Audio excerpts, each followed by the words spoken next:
Ayan, so magandang araw sa atin lahat mga idol, no? So, sagutin natin yung nagtanong dun mga idol kasi meron tayong video na kung paano lang i-check yung spark plug kung okay pa. Ito naman mga idol, i-check natin yung apat na spark plug na to. Nandito yung grounded na ang spark plug. Nandito yung wala na siyang resistance. Nandito yung sobra yung resistance niya. Nandito rin yung goods na goods pa. Okay, so umpisa natin mga idol, no, kasi marami nagtatanong sa atin tungkol nga doon sa video natin na wala naman tayo pinakita kung anong kaibahan. Ang pinakita lang natin kung paano ang tamang pag-check. Ngayon mga idol, ituturo ko sa inyo isa-isa kung ano ba ang mga palitin na spark plug o kumpara doon sa goods na goods pa. Siyempre, umpisahan natin mga idol sa goods na goods pa. Okay. So, umpisahan natin sa goods na goods pa. No?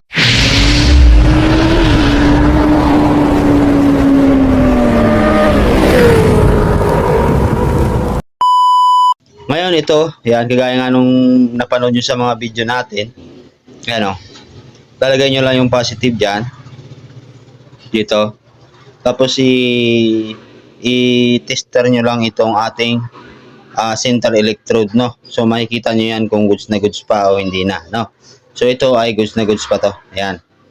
So makikita nyo ay 500, no? So 500 kilo ohms yung ating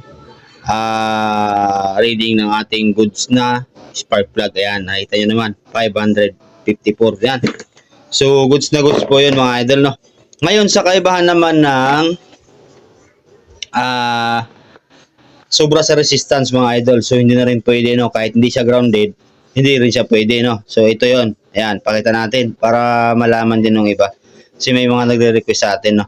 Ayan, lagay nyo rin ulit yung positive, tapos i-check lang din tong center electrode ulit. Ayan.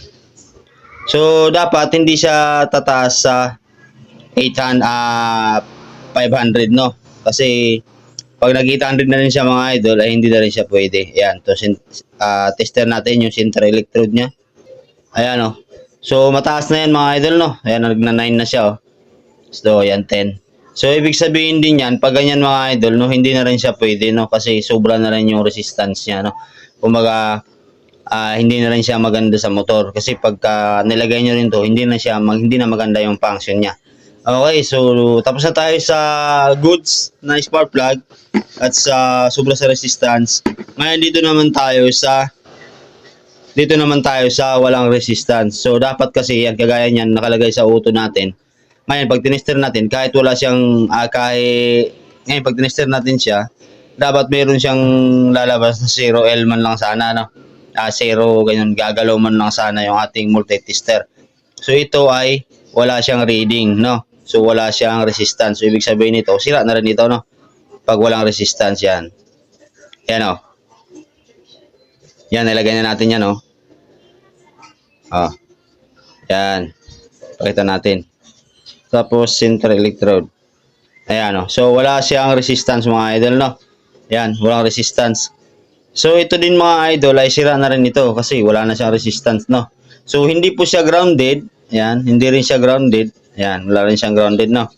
Kasi pag grounded dito mga idol, pagka nilagay natin dito sa body niya, yan, kahit saan dyan, lalabas yung mga number doon, no. So grounded po yun. Dapat hindi siya lalabasan ng number, no. Ngayon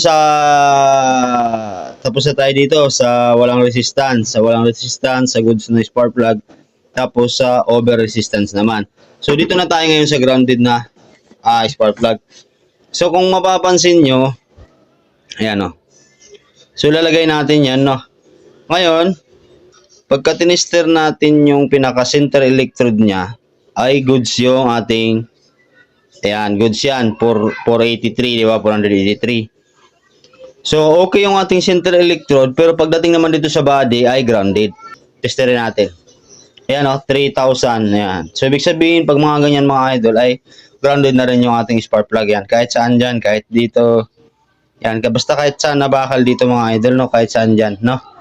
So, yan, grounded na rin yan mga idol pagka ganyan ang ating spark plug. Pero goods yung kanyang center spark plug. Pero pagdating sa grounded po siya mga idol. So yun yung paliwanag natin doon mga idol. No?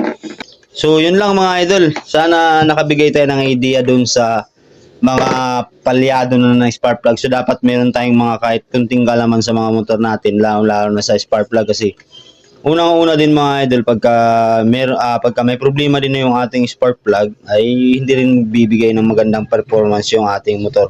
Kasi siya din po yung nagbibigay ng kuryente. So kahit naman okay ang CDI mo, kung hindi naman problema naman ito, di ba? Kahit naman okay nito, kung problema din ang spark plug cap, di ba? So maraming magkakaproblema na basic lang sana kung maagapan mo kaagad. Okay, so yun lang mga idol na maraming salamat at sana nakatulong doon sa nag-request sa atin kung ano-ano ang mga spark plug na ano ba dapat ang spark plug na palitin na o pwede pa. Okay, so yun lang. Maraming salamat.